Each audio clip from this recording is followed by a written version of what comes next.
Hello everyone, কেমন আছো সবাই? আশা করি ভালো থাকবে। তো এটা কালকে রাত্রের ভিডিও। তখন 11:30 বাজে। তখন আমরা লামডিং কৈলাস মন্দিরে যাইতেছিলাম। তো দেখো, আমি কৈলাস মন্দির উপরে উঠতেছিলাম। তো ওইখানে অল্প শর্ট ভিডিও লয়ে নিলাম অল্প অল্প করে। তো দেখো কত মানুষ ঢোল বাজাচ্ছে, বাজনা বাজাচ্ছে। তখন অল্পই মানুষ আছিল। তারপরে দেখো শিবলিঙ্গটা কত সুন্দর। তো দেখো আমরা লাইনে দাঁড়িয়ে দাঁড়িয়ে অল্প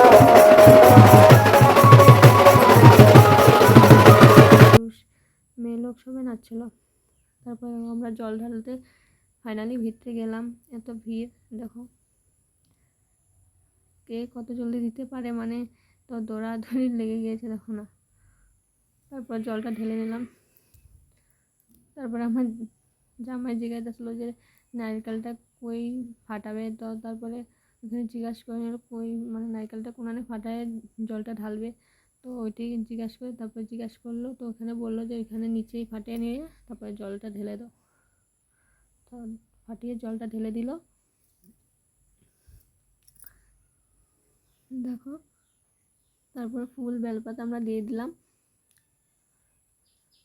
যত দেরি হবে তো ভিড় হইতে থাকবে, সবাই তো দিবে, আমরা তো খালি দিলে হবে না, তার জন্য জলদি করতেছিলাম। তো দেখো ফল টল দিয়ে দিলাম ভিতরে।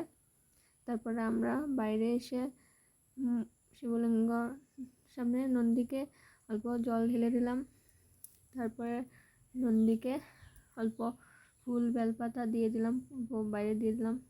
দেখো নন্দীটা কত সুন্দর দেখতে, কত ভাল লাগতেছিল। সবে পূজা দিতে আসলো, লাস্ট সোমবার না, তো বহুত ফুর্তি হলো। তারপরে আমি অল্প ধূপকাঠি মন্দির মোমবাতি ওখানে জ্বলিয়ে দিলাম। তারপরে দেখো খিচুড়ি বানাচ্ছিল তারা সবাই। তো দেখো আমার বোন আর আমার জামাই খিচুড়ি খাইতে আসলো, স্টাইল দিচ্ছিলো। তারপরে আমরা আবার ফাইনালি ঘরে এসে পড়েছি রাত্রে। তখন 4টা বাজে। দেখো আমরা ঘরে এসে পড়েছি। তো bye bye, tata, bye bye.